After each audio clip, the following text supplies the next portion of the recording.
오늘은 욥기 4장 12절에서 21절 본문으로 말씀 나눕니다. 예전에 SNS상에서 어떤 자매가 제가 이제 그 자매가 누군가를 비난하고 있었는데 제가 그 의견에 동의해 주지 않는다고 해서 저한테 그 자매는 그냥 믿는 청년이었고 나는 목사였는데 저한테 훈계질을 하는 그런 자매가 있었습니다. 하는 말이 무엇이냐면 이런 거에 뉘앙스가, 목사가 그것도 모르냐, 구원의 길은 하나이고 그리고 주의 종은 하나님만 높여드려야 한다라는 그런 내용의 그런 훈계였습니다. 근데 그녀가 말하는 내용은 이미 내 생을 걸고 지키고 있는 것들이었습니다. 나는 이미 강단에서 그동안 주구장창 구원의 길은 오직 예수 그리스도 안에 있고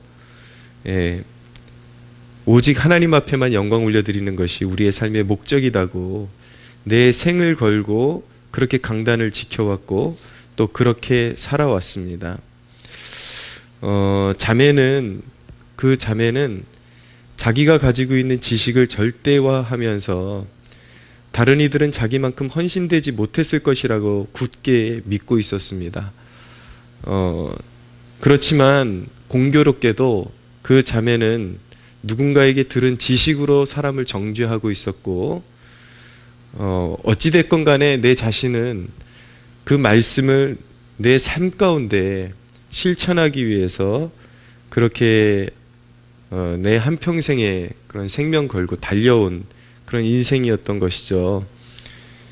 입술로만 주장하는 그 내용과 삶을 완전히 그렇게 헌신하는 사람은 그 삶의 내용부터가 다를 수밖에 없는데, 이 자매는 자기가 알고 있는 지식에 다른 사람의 삶이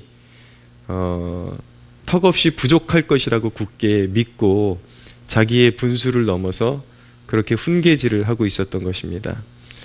그렇기 때문에 그 자매의 말이 내게 깊은 조언이 된 것이 아니라 오히려 상종할 수 없는 존재라는 것을 알게 하고 오히려 깊은 골만을 남겨두게 되었습니다. 그 자매가 나에게 했던 말이 하나도 양약이 되지를 않았어요. 오히려 참 분수를 모르는 자매구나라는 것을 더 깊이 생각하게 되었죠. 이 말씀을 왜 드리냐면, 오늘 욥의 친구인 엘리바스가 욥에게 하는 태도가 그와 흡사하기 때문에 이야기를 잠깐 드린 것입니다. 엘리바스는 자신의 개인적인 체험에서 얻어진 진리를 가지고 계속 욥을 정죄했습니다. 어떻게 보면 틀린 말은 아니에요. 자기가 환상을 통해서 어떤 영적인 존재를 통해서 얻은 깨달음을 말하면서 그 깨달음 가지고 욥을 계속 정죄하고 있는 거예요.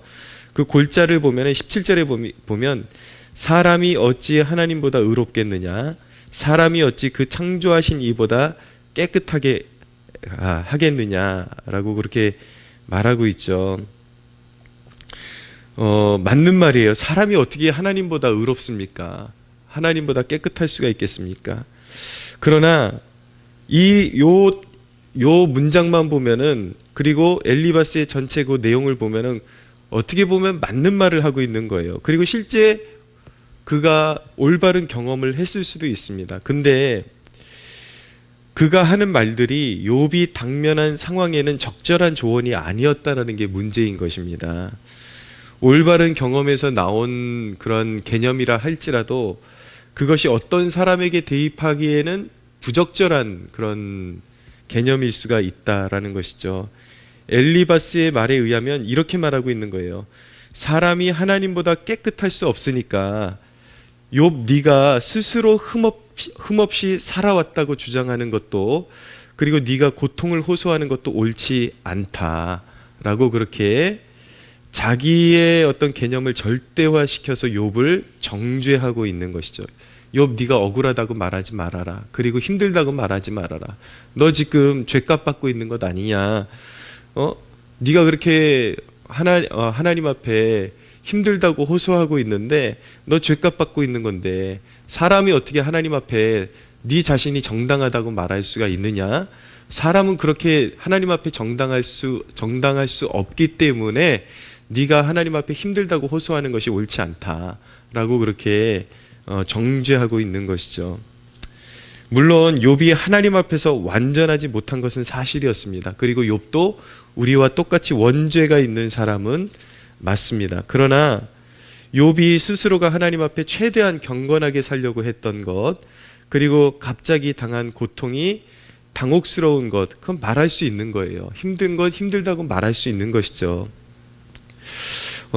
문제는 뭐냐면 우리가 신앙생활하면서 어떤 이들은 주관적 깨달음을 가지고 그걸 가지고 자기를 절대화시키면서 교회 욕하고 또 목회자들 욕하고 교회가 다 썩었다, 목회자들이 다 이 모양이다, 그렇게 말하지만 진정한 영적인 깨달음은 자기 자신부터 각성하게 하는 힘이 있는 법인 것입니다. 그래서 하나님으로부터 그가 진정으로 올바른 그런 깨달음을 얻었다면, 그리고 영적인 어떤 메시지를 얻었다면 자기 자신부터 각성하고 일어나서 올바로 적용하고 그렇게 자기 자신을 먼저 개혁시키는 데에 그렇게 힘쓰게 되어 있는 것이죠. 어떤 영적인 경험이 여러분들에게 실제로 있을 수 있어요. 어떤 예배를 통해서 어떤 깊은 어떤 통찰력을 얻었다든지, 아니면 어떤 영적인 체험을 했다든지, 어떤 깊은 깨달음을 얻었다든지, 그게 잘못됐다라는 것이 아니라 실제로 여러분들에게는 그 체험이 실제이고 그리고 정당한 체험일 수 있는데, 근데 문제는 무엇이냐면 그 체험이 더해질수록 스스로는 더욱 의로워지고 단단해지고 더 강팍해지고 정죄의식만 강해진다면, 그리고 사람들을 향해서 계속 비판의식만 강해진다면, 그것은 그 체험을 올바르게 활용하고 있는 것이 아니라 하나님께서 그 사람에게 주신 그 체험의 의도를 잘못 활용하고 있는 것입니다. 그러라고 그렇게 체험을 주신 것이 아닌데, 사람들의 경우에는 그런 체험을 통해서 올바르게 자기 자신이 먼저 각성하고 깨어나는 데 활용하는 것이 아니라